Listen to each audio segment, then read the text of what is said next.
आयुष्यात बोलायला शिका, नाहीतर आयुष्यभर ऐकावं लागेल. चांगले विचार फार वेळ टिकत नाहीत, म्हणून ते मनात येताच कृती करून कामाला लागा. माणूस एक दुकान आहे आणि जीभ त्याचं कुलूप आहे. कुलूप उघडलं की लक्षात येतं की दुकान सोन्याचं आहे की कोळशाचं आहे. तुमच्याकडे रुपया आहे आणि माझ्याकडे सुद्धा 1 रुपया आहे. आपण जर याची अदलाबदल केली तर आपल्या प्रत्येकाकडे 1 रुपयाच राहील. पण जर तुमच्याकडे एखादा चांगला विचार आहे आणि माझ्याकडेही दुसरा एखादा चांगला विचार आहे आणि आपण या विचारांची अदलाबदल केली तर आपल्या प्रत्येकाकडे 2 चांगले विचार राहतील. जे लोक आपली बदनामी करतात त्यांना करू द्या, कारण तेच लोक बदनामी करत असतात जे आपली बरोबरी कधीच करू शकत नाहीत. जर तुम्हाला हिऱ्याची चाचणी घ्यायची असेल तर अंधार होण्याची वाट पहा, कारण उन्हात काचेचे तुकडे सुद्धा चमकू लागतात. काट्यावरून चालणारी व्यक्ती ध्येयापर्यंत लवकर पोहोचते, कारण पायामध्ये रुतणारे काटे हा पायाचा वेग वाढवतात आणि म्हणूनच येणारी संकट तुम्हाला वेगाने पळायला लावतात. जगामध्ये माणूस हा एक असा एकमेव प्राणी आहे ज्याचं विष त्याच्या शब्दांमध्ये आहे. अंगण लहान असले तरी चालेल, पण स्वागताची भावना मात्र मोठी असावी. कधीही निंदेला घाबरून आपले ध्येय सोडू नका, कारण ध्येय साध्य होताच निंदा करणाऱ्यांची मतं बदलतात. या जगामध्ये फक्त एकच गोष्ट सोपी आहे आणि ती म्हणजे दुसऱ्यांना नावं ठेवणं. जर एखाद्याने आपल्याला वाईट म्हटलं तर मनावर घेऊ नका, कारण या जगात असा कोणीही नाही ज्याला सगळे लोक चांगलं बोलतात. चेहऱ्यावरचा आनंद हा खिशातल्या पैशांवर कधीच अवलंबून नसतो. जगातील सर्वात मोठी स्पर्धा ही स्वतःला सिद्ध करण्यासाठी असावी, इतरांना हरवण्यासाठी अजिबात नाही.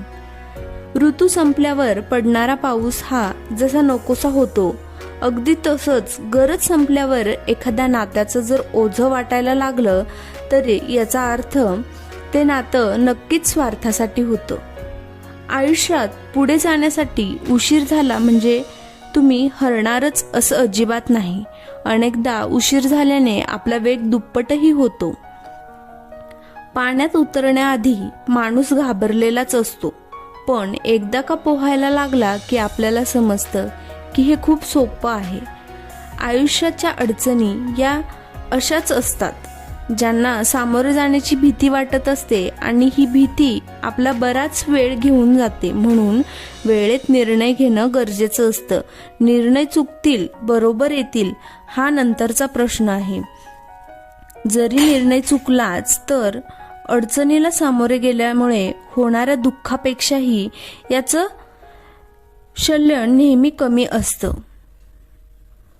पुस्तक आणि चांगली माणसं लगेच कळत नाहीत, त्यांना वाचावंच लागतं. आयुष्यातील कुठली भेट शेवटचे ठरेल हे सांगता येत नाही, म्हणून घेतला जाणारा प्रत्येक निरोप हा असा घ्या की त्याने फक्त चेहऱ्यावर हसूच उमटेल.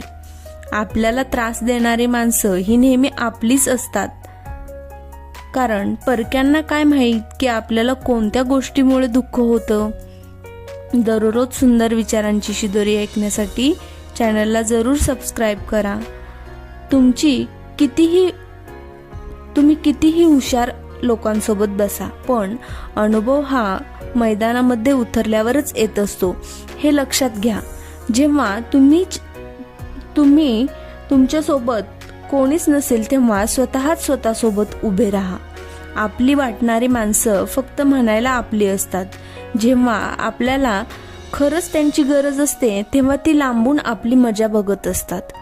बदल हा असा एक आहे की विचार बदलला की स्वभाव बदलतो, स्वभाव बदलला की सवयी बदलतात, सवयी बदलल्या की व्यक्तिमत्व बदलतं आणि व्यक्तिमत्व बदललं की भवितव्य बदलतं. म्हणूनच आयुष्यामध्ये बदल खूप महत्त्वाचे असतात. एखादी गोष्ट अशीच असायला हवी किंवा तशीच असायला हवी असं काहीच नसतं. तिथे महत्त्वाचा असतो तो त्यावेळेचा प्रसंग आणि समोरच्या व्यक्तीचा दृष्टिकोन. आणि जर समोरची व्यक्तीच महत्त्वाची नसेल तर महत्त्वाचा असतो तो फक्त स्वतःचा दृष्टिकोन. तुमचं आयुष्य काय किंवा माझं आयुष्य काय. आयुष्य हे कधीही चांगलं किंवा वाईट नसतं, ते फक्त आयुष्य असतं. ते चांगल्या पद्धतीने जगायचं आहे की वाईट पद्धतीने जगायचं आहे ते मात्र तुमच्याच हातात असतं. विचारांची गती ही नेहमी पैशांच्या गतीपेक्षा कित्येक पटीने जास्त असते. त्यामुळे नेहमी चांगले विचार करा, चांगल्यांची संगत धरा, त्यामध्येच आपलं भलं आहे. हीन भाव असणाऱ्या व्यक्तींपासून जरा जपून आणि शक्यतो दूरच राहा, कारण तुम्ही त्यांची हीनता दूर करू शकत नाही. पण एक नक्की आहे की तो स्वतःला श्रेष्ठ ठरवण्याच्या नादात तुमची हत्या मात्र रोज करेल. प्रत्येक जण आपली स्वतःची शर्यत ही आपल्या स्वतःच्याच विशिष्ट अशा टाइम झोनमध्ये धावत असतो. त्यामुळे पुढे जाणाऱ्यांवर जळू नका आणि मागे पडलेल्यांवर हसू नका. माहिती आवडली असेल तर अवश्य शेअर करा. अशाच प्रकारची नवनवीन माहिती रोज मिळवण्यासाठी माझ्या चॅनलला जरूर सबस्क्राईब करा. धन्यवाद.